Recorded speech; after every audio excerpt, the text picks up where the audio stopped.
"You're declining our offer. Good luck finding something better." The hiring manager sneered, throwing his head back with a laugh that echoed off the glass walls of the conference room. His colleagues exchanged smug glances like I'd just told the best joke they'd heard all week. I gripped my portfolio tighter, heat rising up my neck. My expertise in rare earth material recycling commands a higher market value. I said, my voice calm, but strained.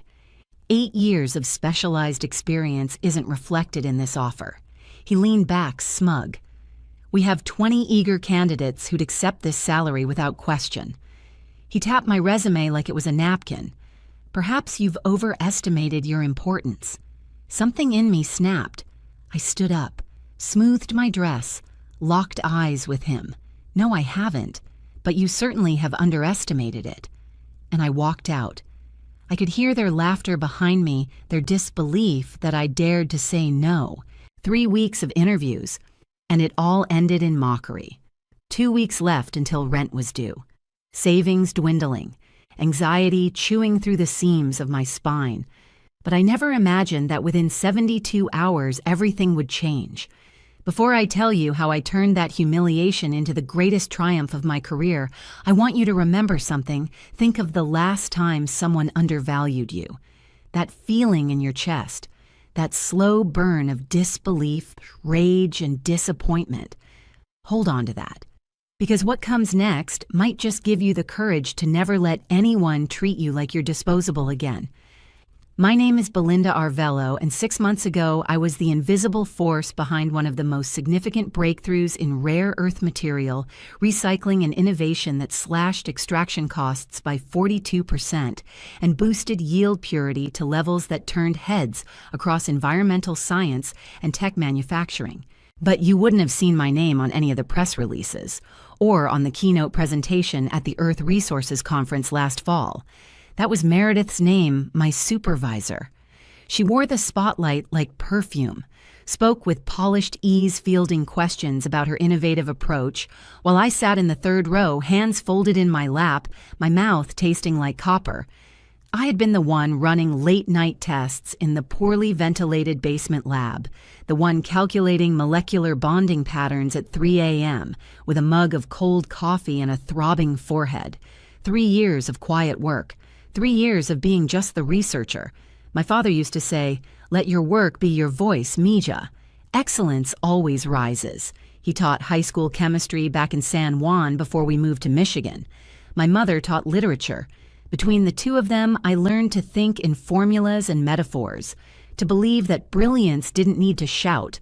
But that night, watching Meredith soak in praise for my discovery, I realized something brutal in the real-world excellence without visibility is an invitation to be erased. After the conference, I sat on the cold hotel floor with my laptop open, rereading the internal memo where Meredith had first dismissed my proposal as conceptually optimistic. Now she was calling it a game changer. I made myself a promise that night, never again. Never again would I let someone else take credit for my work. Never again would I sit quietly and wait for recognition. And never again would I let an employer place a dollar figure on my worth that didn't match what I'd bled to build. That's why, when I got the email from Greenword Technologies, I felt cautious hope. They were a rising name in sustainable manufacturing. Their messaging screamed innovation. The kind of company that posted environmental mission statements on their homepage and quoted Greta Thunberg in their social media bios.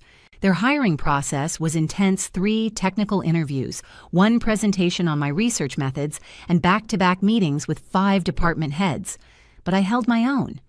During my presentation on molecular separation techniques, I saw Nolan, the hiring manager, actually nod. For a moment, I let myself believe. Then the offer came.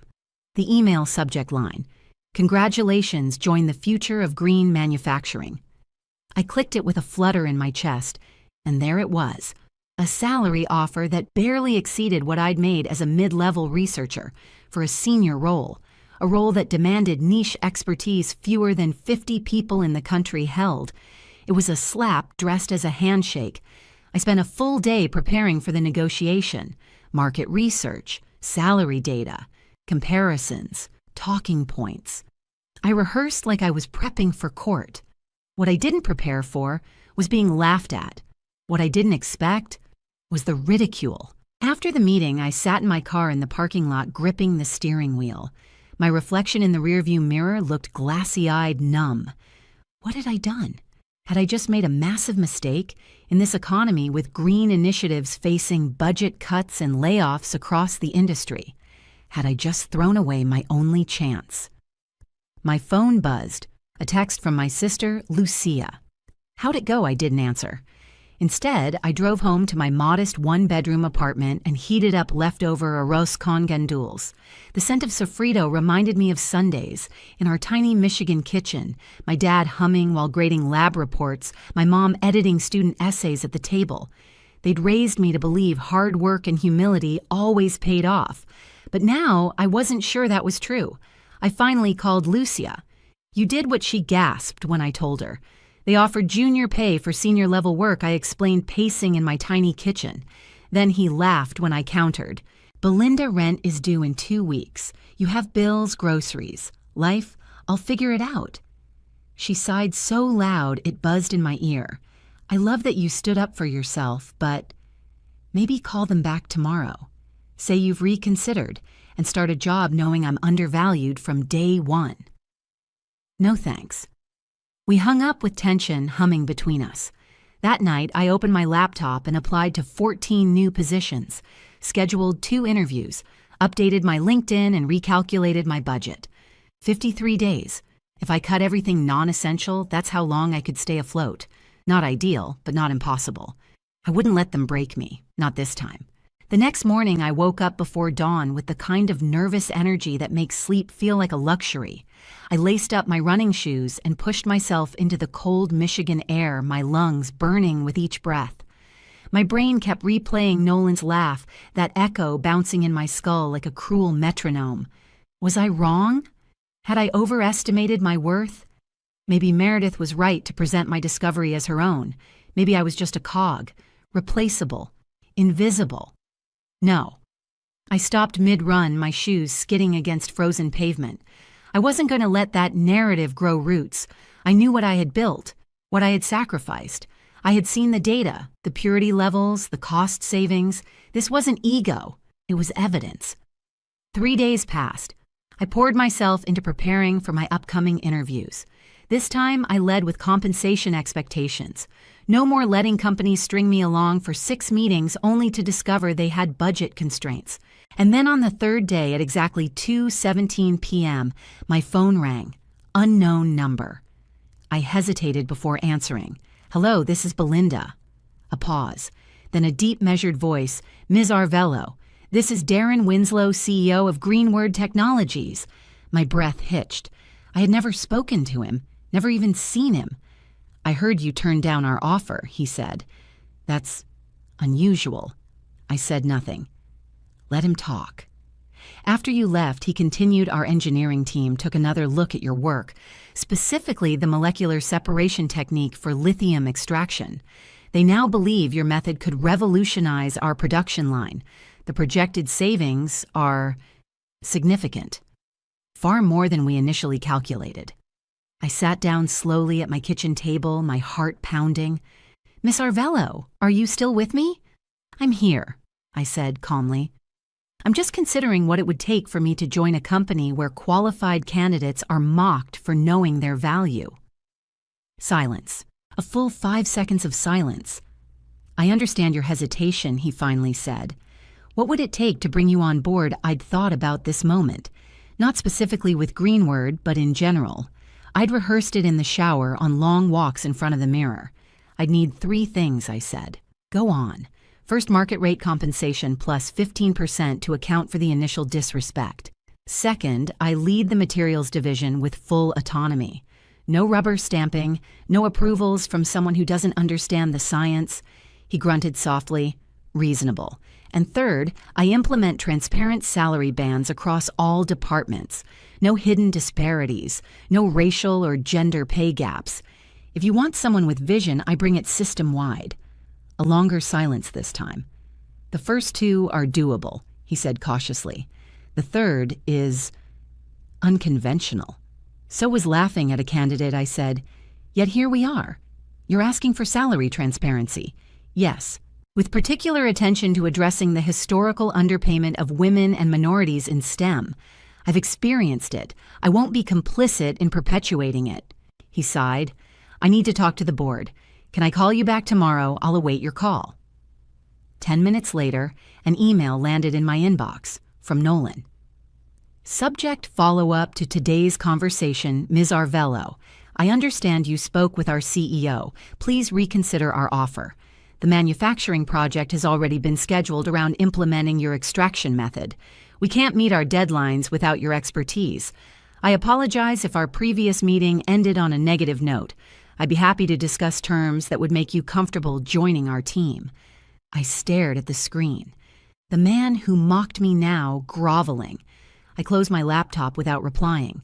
That night, I went to bed with my phone beside me, half expecting Darren to ghost me. The corporate world was full of promises that vanished with sunrise. But the next evening, he called again. We've reviewed your terms, he said. The board agrees. We'll accept with one modification. I held my breath. We'll implement transparent salary bands. But we need 6 months to do it properly. Legal review, contract alignment, HR systems. Would that be acceptable? My chest tightened. I'd expected pushback, negotiation, a half offer, not full acceptance. That would be acceptable, I said, voice steady. I want to be involved in the review. Of course. We'll draft a contract tomorrow. When can you start? 2 weeks later, I walked through the sleek glass doors of Greenward Technologies. I was no longer a candidate. I was the new director of material sciences, with double the original salary and a signing bonus that covered 6 months of rent. My office overlooked the skyline, a glass wall, a private lab attached. It still smelled like fresh paint and polished ambition. By noon, I'd requested the salary data for my division. When HR hesitated, I reminded them of my agreement with the CEO. The spreadsheet arrived at 3:42 p.m., and what I saw made my hands shake with rage. Women in identical roles were earning up to 22% less than their male peers. Employees with Hispanic surnames like mine averaged 18% less.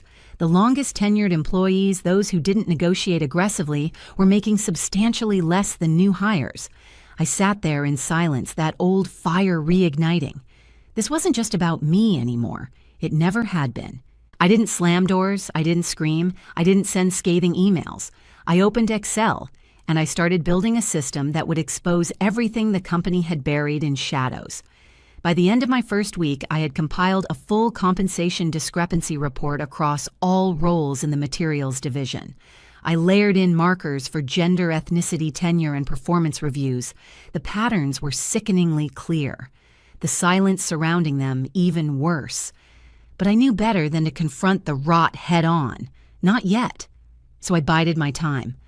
I met with every member of my team individually, not to interrogate, to listen. I asked about their work, their frustrations, their aspirations. Most were hesitant at first. Some wore the kind of practiced politeness that comes from being dismissed too many times. But then there were moments, small cracks, where the truth slipped through, like Paloma. She was a research analyst with dark, tired eyes and a brilliant mind that spoke in equations. She lingered after her scheduled meeting, twisting her tablet in her hands. What you showed us in the presentation, she said quietly, about pay disparities. Is that really happening? Yes, I said simply, and we're going to fix it. She nodded slowly. I've been here 3 years. Last month, I found out a new guy half my experience makes $15,000 more. When I brought it up to Nolan, he said talking about salaries was unprofessional. Her face crumpled in frustration. I thought I was imagining it. Like maybe I was being too sensitive. You weren't, I said. You saw it clearly, and I'm glad you did. That night, I updated my master spreadsheet and created a private access folder. Paloma became the first unofficial member of what I started calling my accountability team, a growing network of undervalued employees determined to change the system from the inside. Paloma introduced me to Henri, a chemical engineer with 3 process innovations under his belt, all of which had been quietly attributed to the operations division. And Daisy, a lab technician whose procedural overhaul had saved the company 120 KLs last year, but no one even knew her name outside the basement lab. We weren't rebels. We weren't loud.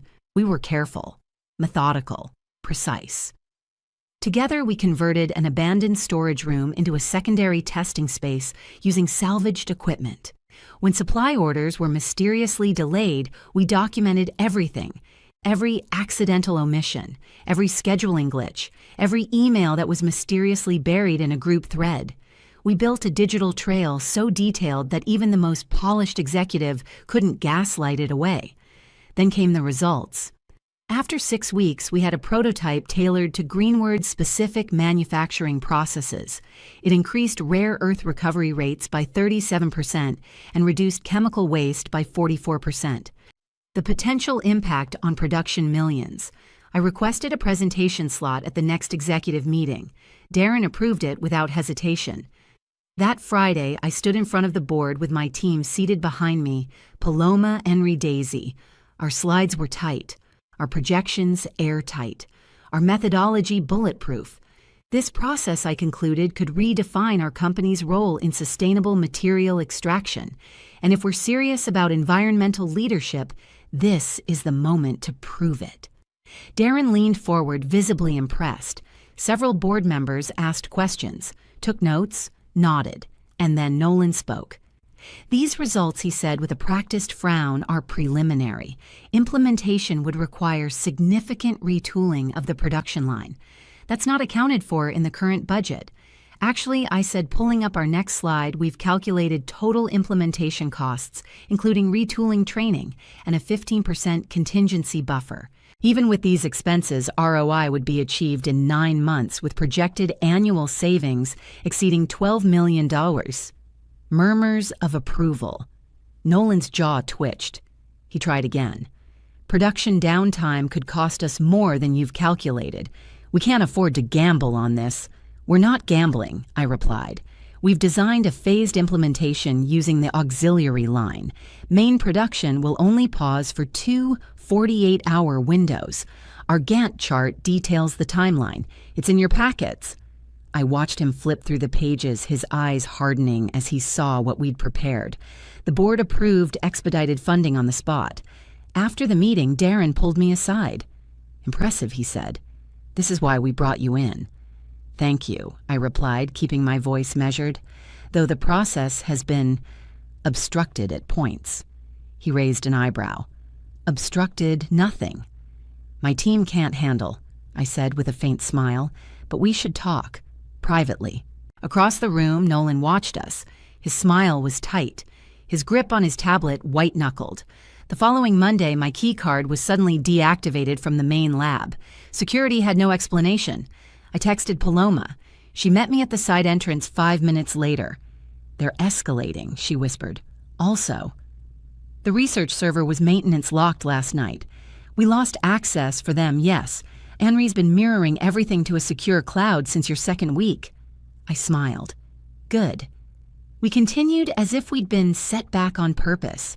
I wanted to see how far they'd go. That same afternoon, Nolan called an emergency department meeting scheduled at the exact time I had a virtual call with our main equipment supplier. When I arrived, he was finishing a PowerPoint, which is why we'll be placing Dr. Arvello's project on hold while we reassess resource allocation, he was saying.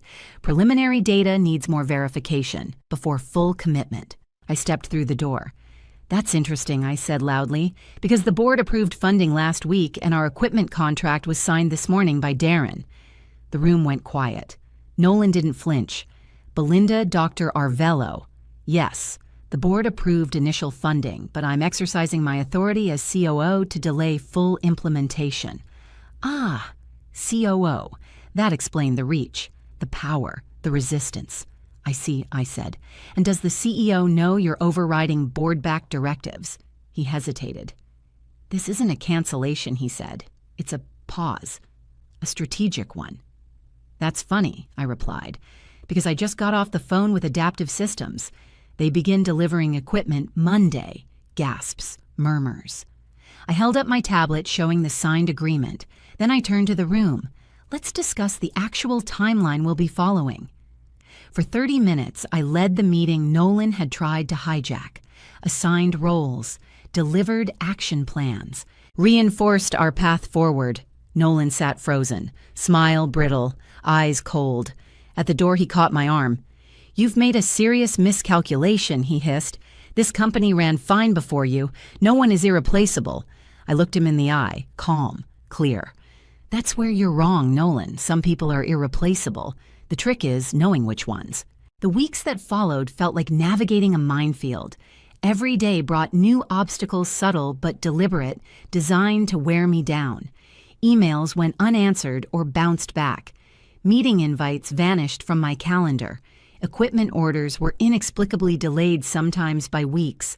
Lab access became a game of cat and mouse, with security checkpoints popping up where none existed before. But I wasn't alone. Paloma, Henry, and Daisy became my closest allies, not just colleagues, but warriors in a quiet battle for justice. They shared stories of being overlooked, underpaid, and underestimated. Henry told me how he'd been passed over for 3 promotions, despite innovations that saved the company millions. Daisy confided in me about being excluded from key meetings where her ideas were later presented by others as their own. The truth was clear: this company had built a culture of silence and invisibility, and I had become a threat. Nolan, in particular, was relentless. One morning, I arrived to find my keycard deactivated for the main laboratory. Security had no explanation. Paloma snuck me in through a side door. "It's getting worse," she whispered. "The research server was locked for maintenance last night. All our simulation data is inaccessible. We have backups," I said. "Henry's been mirroring everything to a secure cloud since week 2.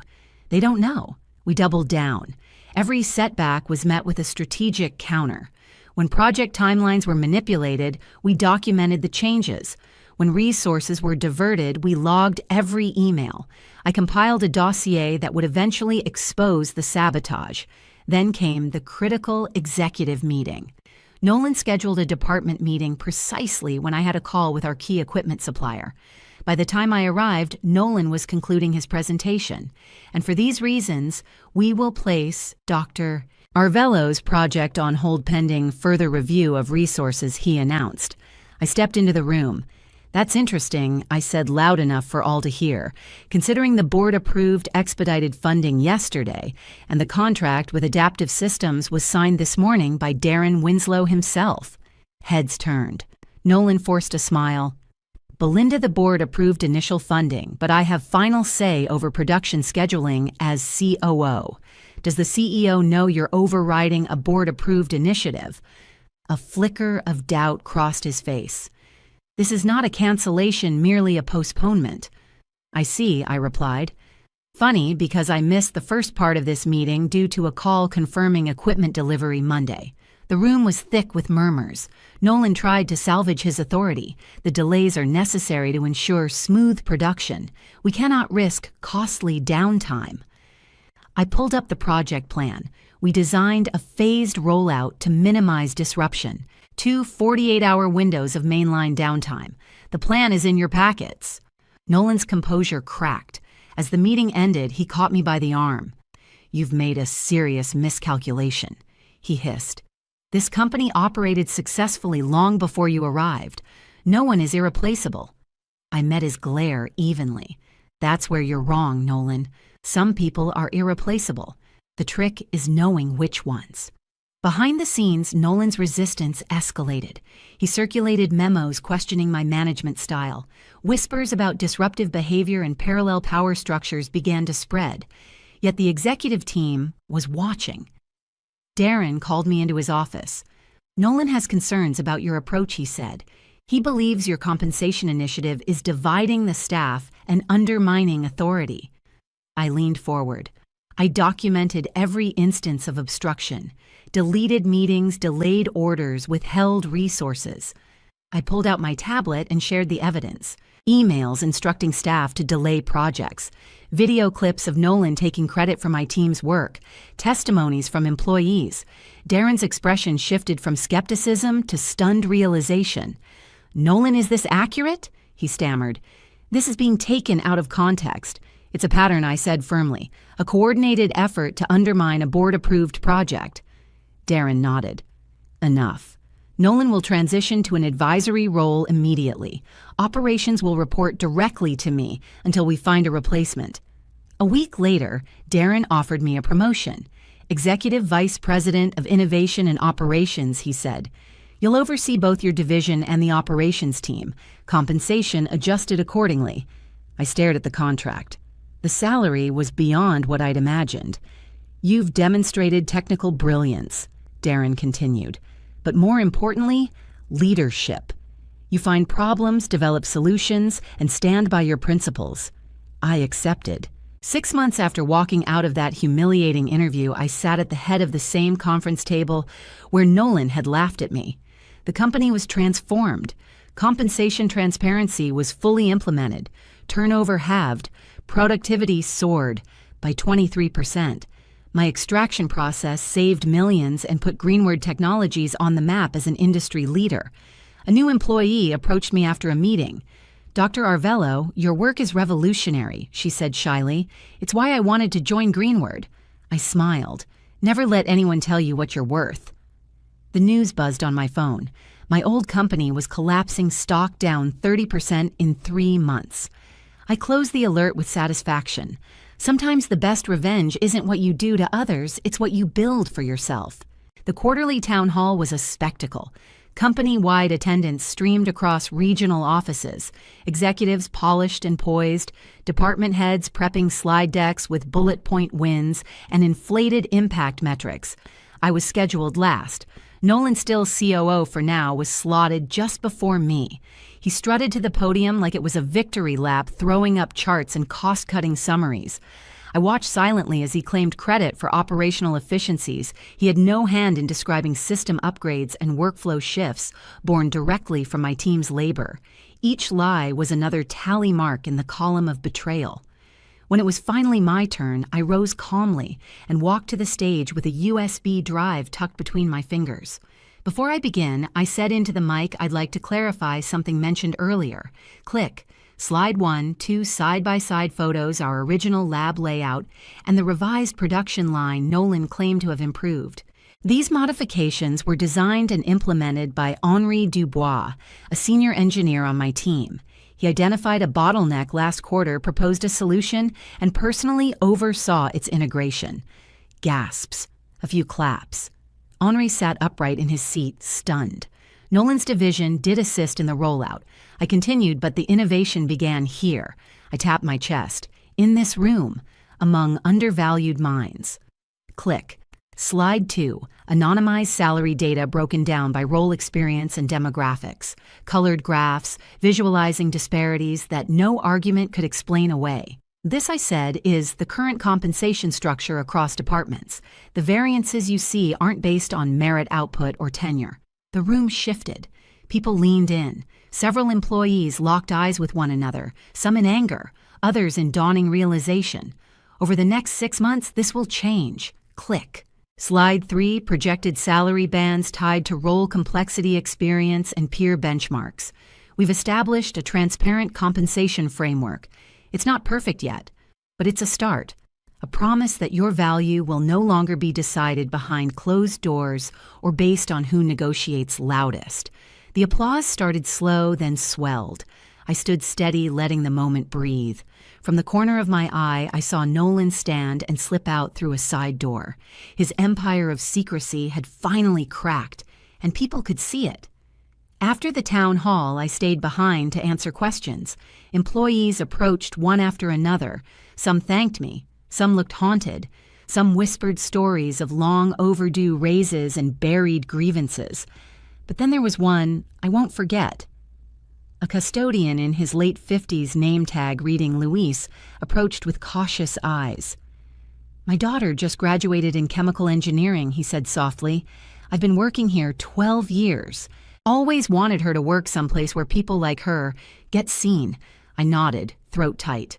She applied to Greenward last month. I didn't tell her I work here. She's welcome here, I said, and this company will deserve her. That evening, Darren called a meeting, a formal one. Suits, legal counsel, HR. Nolan was already seated when I walked in, flanked by the HR director.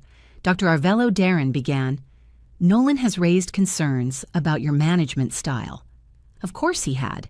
He claims the compensation initiative has created division, that you've undermined the traditional authority structure, and his words built a parallel power base. I said nothing at first. Instead, I reached into my bag and pulled out a folder. Before we continue, I'd like to submit evidence of obstruction, misattribution, and policy violations. Click. I mirrored my tablet to the conference screen. Slide 1 emails instructing staff to delay or withhold project resources. Slide 2 messages denying team members access to required tools. Slide 3 clips from meetings where Nolan claimed credit for work documented elsewhere. Page after page. Date. Time. Screenshot. Testimony. I also have statements from the 11 employees confirming these actions. Nolan's face flushed. This is character assassination. This is a pattern, I replied calmly, a dangerous one. It threatened not just my project, but the dignity of dozens of employees. Darren turned to Nolan. Do you deny these are your emails? They're taken out of context, but the evidence was clear, indisputable. Legal even raised concerns about fiduciary breach. An hour later, the board sent a company-wide announcement.